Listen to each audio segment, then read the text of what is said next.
I'm Alma Lee. I'm a psychotherapist and transformative lifestyle resiliency coach and author, and I want to help you reach your goals by teaching you how to step outside of those fear-based mindsets and into your powerful, loving self. Let's get started.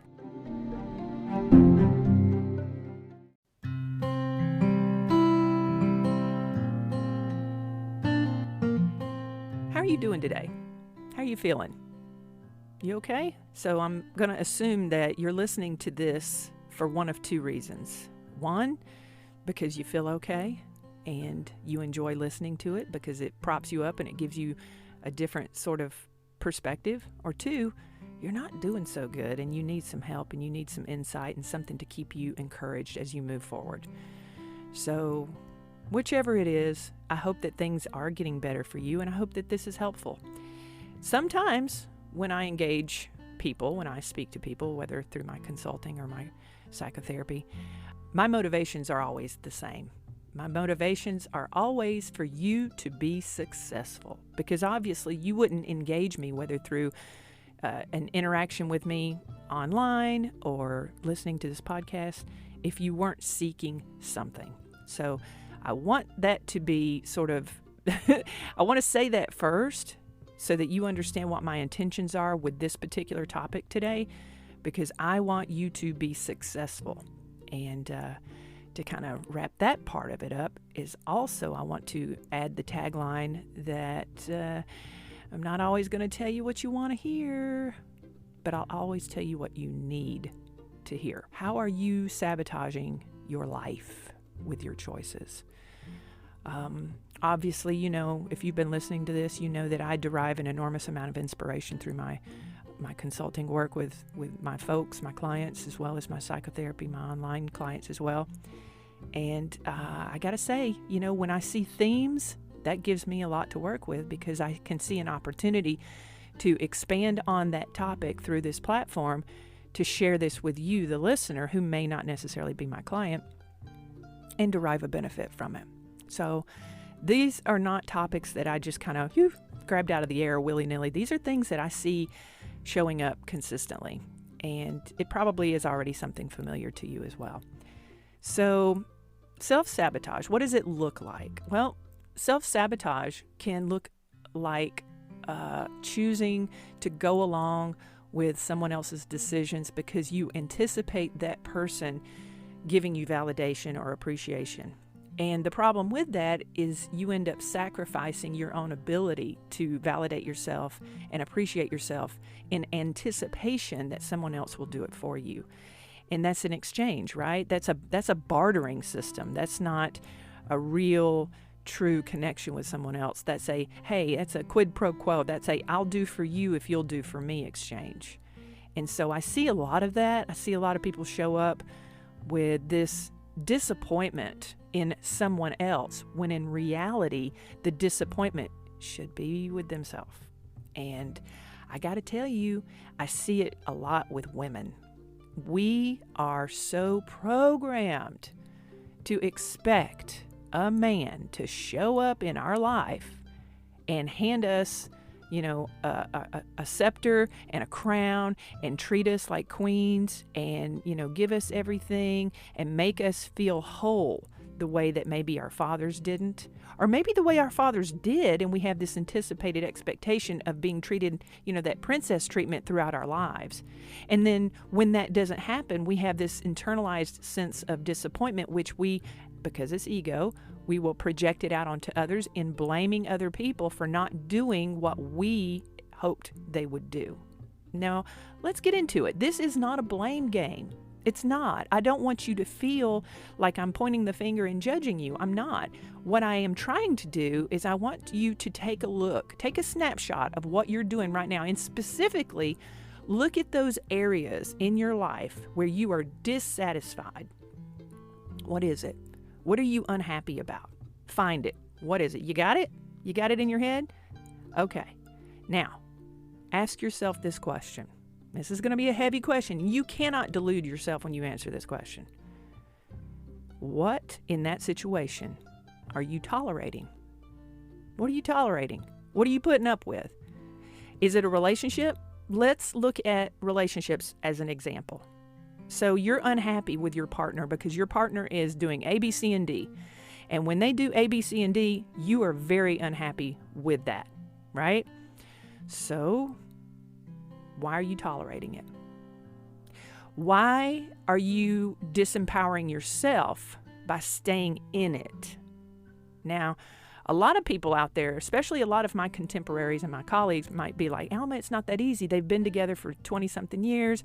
And I'm over here like, listen, if you are in a relationship with someone who consistently, and I'm talking about, that's the key word here, consistently disappoints you, then, why are you putting lipstick on a pig? Why are you trying to polish a turd? And I'm not calling people turds. I'm calling the situation a turd. Okay, let me clear that up. But why are you polishing a turd? If the relationship itself is not working, and you've been in it for so many years, and you have tried and tried and tried to get someone else to change, you're sabotaging yourself. Because you, my friend, are the one that needs to change, not them. They've already proved to you where they're at and what they're willing to do and how far they're willing to go. And most likely, what I see show up is I see a lot of nagging, screaming, crying, and empty threats. I'm going to leave if you don't do this. I'm going to leave if you don't do that. And then they keep doing it, and then you stay. So what are you teaching that person? You're letting that person know that you have no intentions of leaving, and they're just going to put up with your nagging because they don't think you're going to leave. There's absolutely no consequences, and there's no impetus or encouragement for change on their part. I know this is uncomfortable, isn't it? It's uncomfortable to hear this message. And listen, I'm not sitting here saying you should get divorced after 25, 30 years of marriage. But what I am saying is maybe take a break. There's nothing wrong with separating. There's nothing wrong with moving out, getting your own place, and getting a taste of what life is like away from your partner. People do it all the time in marriages just to get their footing. And they end up going back together because separation, absence, is a consequence. Yeah. Absence is a consequence for both of you. Because as long as you stay together and as long as you are enmeshed with one another's BS, and you're, sitting there and you're not changing and they're not changing, you're sabotaging yourself by not removing yourself from those conditions. And be like, hey, Alma, it's not that easy. No, I get it. I understand. I'm not saying that it is. But I'm calling attention to what's really going on. It's like the elephant in the room kind of conversation. And if you don't acknowledge what you're tolerating and what you're unwilling to change about yourself, then you're going to continually go through this loop. You're going to constantly, it's going to be a constant recurrence. Nothing's ever going to change. You're going to consistently build your resentment until something breaks down. You sabotage yourself. You sabotage yourself because you don't hold true to your threats if you're not leaving. The only consequence in a relationship, in my opinion, is absence.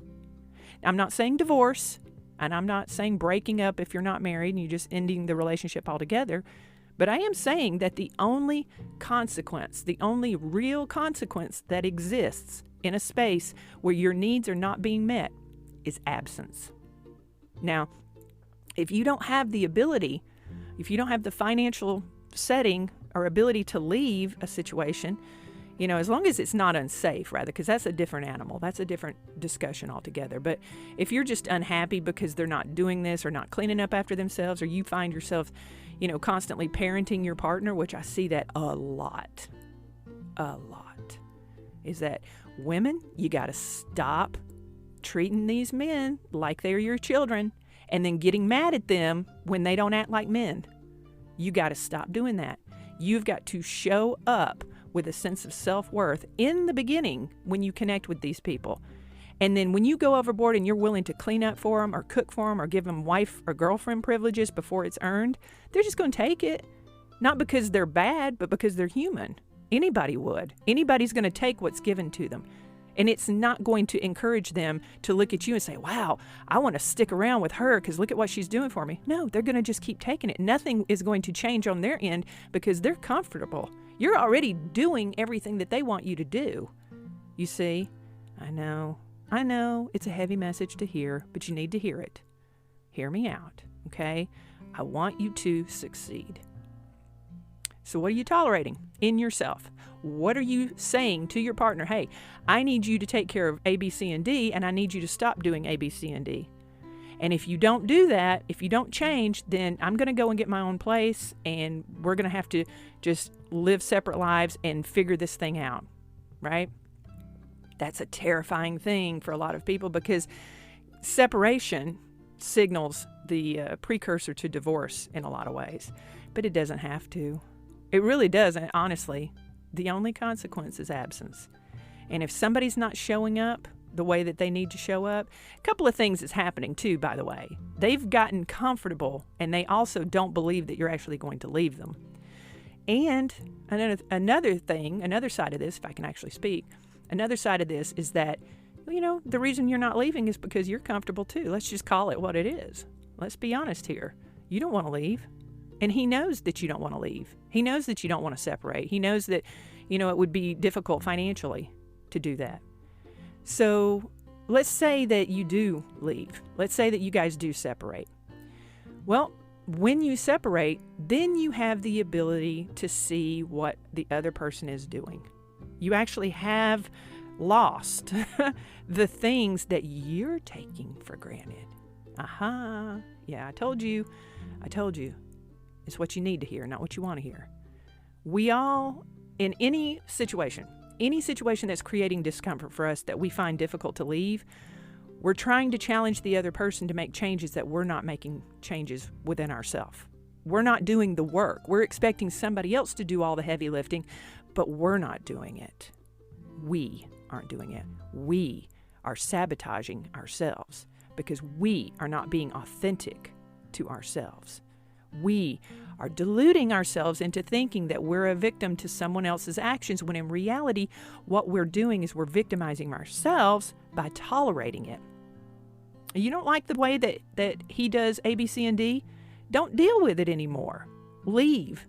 Separate. Tell him if he doesn't do such and such a thing, not as a threat, but just like, look, I can't participate in this. Goes back to that other episode. Go listen to the episode about observing, accepting, allowing, and participation. You get to decide. Go and listen to that episode after this.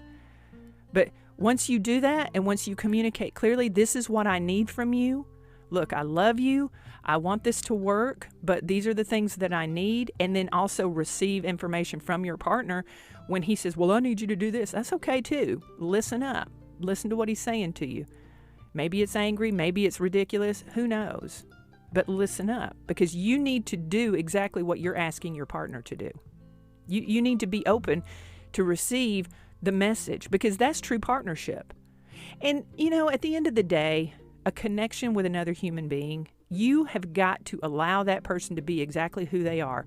And the only way a relationship like that is ever going to work is when you meet this person, you allow them to be exactly who they are, and then you set them up for success by encouraging them to continue to become the very best version of themselves that they can. You must pour into that person without expecting them to pour into you, but you must pour into your partner and expect them that with your support, they can become the very best version of themselves. And when you're stuck in a relationship where you feel disempowered and you feel like that person is not showing up for you or doing his or her part, then you're sabotaging yourself, because you're the one that's in need of change. Do you understand? And I'm not saying that you're not being mistreated or taken for granted, but I am saying that it is irrelevant if you're tolerating it. So what are you tolerating? How are you sabotaging yourself in these connections? And the same thing could be said for a job. If you're in an environment, if you're working for a company that does not see your value, that does not promote you, that doesn't compensate you fairly, and you're not advocating for yourself properly, and you're not actively seeking other opportunities in that, you're sabotaging yourself. You're sitting around and you're, putting lipstick on a pig and, like Mama Sue said, polishing a turd. It's not working out, but you're frustrated because you're trying to get them to change.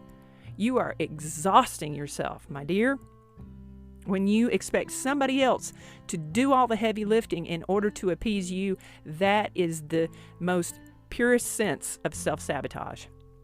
You're handing all of your power away to someone else, with the expectation that they are going to do what you think they should do, or they're going to show up the way that you think they should show up. Can't do it. You can't do it. You're going to end up being disappointed at every turn. Instead, you have to really do that, turn that flashlight towards yourself. What am I doing that is promoting this behavior? What am I doing? I'm unhappy in this condition right now, whether it's the relationship, the job, whatever. What am I doing right now that is magnifying my unhappiness, my dissatisfaction? Am I tolerating it? Am I saying one thing and then doing another? Am I threatening? Am I giving empty threats of leaving, of creating absence? This is where you have the opportunity for your own growth, your own healing. Now, I want to call attention to something too that could be at play here to consider. Again, this is not a blame game. This is not intended to make you feel bad about yourself. In fact, I want you to understand yourself a little bit better in these situations. One of the reasons why it is so uncomfortable to make that change in yourself is because you're attached to the idea that this person needs to show up for you in the way that you are attached to. So you're attached to a specific outcome. That is a trauma response. That is showing you something within you that needs healing. Okay? Hear me out. When you get upset and angry and you project that anger onto your partner or your boss or coworker, where you are dissatisfied. And I'm not saying that it's all you and that they're not doing anything. No, they're doing something, and it's triggering you to respond with a trauma response because it's activating an area within you that needs attention. So it's kind of a gift in that way, don't you think? Don't you think that when you feel discomfort, that you have an opportunity to stop and say, okay, I am clearly uncomfortable right now. I'm unhappy. I feel dissatisfied. I feel disempowered. What can I do about it? What am I doing right now that is magnifying this feeling of disempowerment, this distress that I'm in right now? What am I doing? Well, maybe you're staying. Maybe that's it. Maybe you're just sitting there waiting for change. And if that's the case, that's self-sabotage. Because you're not going to, maybe 1 in a billion chance they might, decide upon themselves that they want to grow without you enforcing the consequences of your absence. I can't say that wouldn't happen, but chances are it's not going to happen because you've created an environment for that person to behave the way that they are behaving, not to say that you deserve it, but you have created the environment for that person to behave the way that they're behaving. And as long as you tolerate it, it will continue. So you're participating in it. You're choosing it. You're choosing it, and then you're getting angry because it's not changing. And you're attached to that specific outcome because it's a triggered trauma response.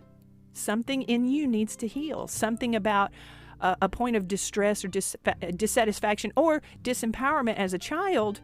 This situation is mirroring that, and it is pulling it to the surface. And so you are trying to get a different outcome than you got when you were a child, and you're using your current conditions in order to do so. Yeah, I told you. I'm sorry. I know. It sucks. It's uncomfortable, isn't it? Comfort is the enemy to your growth. You don't want to be comfortable too long. To sit in a chair with a hot cup of coffee and look out the window and enjoy 30 minutes of peace and be comfortable is fine. But to actively seek to be comfortable at every point in your life is unrealistic, and it's not sustainable, and it's unhealthy because it keeps you stagnant. You don't grow. You don't evolve. And if you're comfortable, all of those old wounds from your childhood, they're going to stay there, and you're going to continue to have these little moments of dissatisfaction and disempowerment and distress, and then project that onto somebody else with the expectation of they need to change as opposed to you. This is where you get your power. You get your power by doing your deep diaphragmatic breathing, get yourself regulated, especially when you're upset, and you ask the question, how am I self-sabotaging? What am I tolerating in this specific situation that I can change? Getting a separation from your partner could be the biggest gift to save your relationship. I've seen it happen. I've seen people take time away from each other, and then they have the clarity to really understand what it is they appreciate about their partner when they're experiencing their absence. You see how that works? You have to be open to change in order to grow. And you have to be willing to acknowledge with a clear sense of introspection, how am I sabotaging my future success? How am I preventing myself from evolving? How am I sabotaging my relationship by sabotaging myself?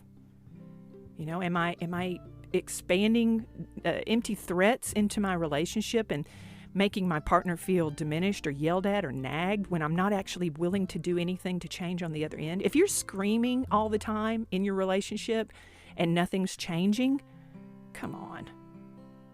Really? That's kind of ridiculous, don't you think? And if you're addicted to the dopamine of the chaos, well, that's toxic as hell, my friend. That is so toxic. Again, not a blame game. I'm not here to judge you, but I'm going to call it like I see it.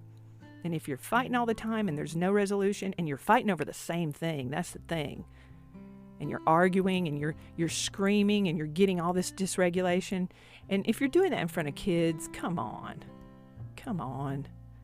And listen, I've been there. I have not always had a clear head. I'm a human too. All humans are fallible. But you got to grow. You've got to evolve.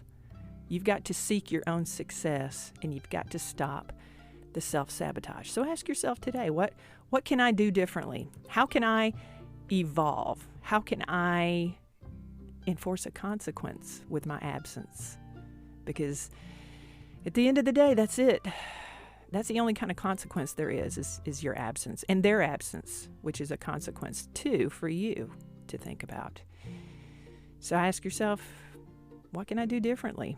How can I find my power and find my success by not self-sabotaging? All right.